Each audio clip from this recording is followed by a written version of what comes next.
la jumla la nchi nzima, kwa sababu tuko hapa wote, Wizara ya Ardhi na Wizara ya Katiba.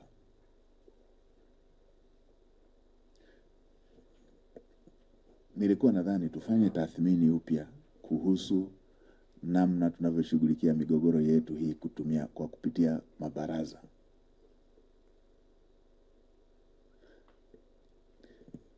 Kuna mambo mawili. Hii serikali ni moja.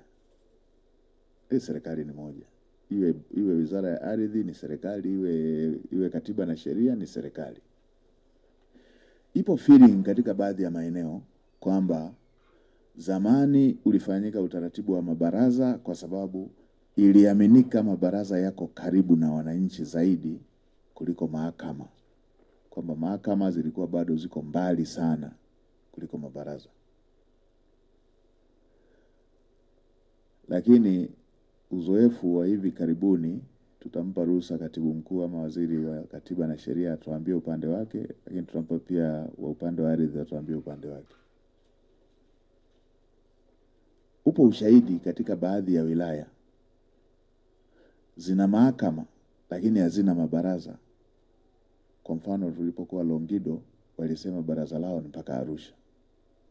Tulipokuwa Kiteto na Simanjiro na wenyewe walisema baraza lao ni Arusha.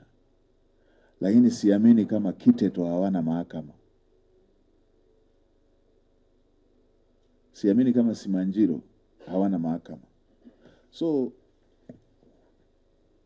mambo yaishaenda hivi kwa sasa. Mahakama zimeshaenda karibu sana na wananchi kuliko mabaraza.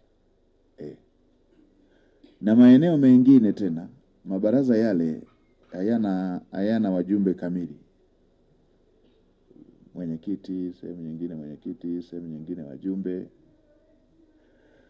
Kwa hiyo pia setup yetu kwenye hili tuliangalie upya kama tunadhani mabaraza bado yako effective. Tuiweke clear kwamba yako effective na tuone tuna beef up namna gani ili yaweze kuwa effective.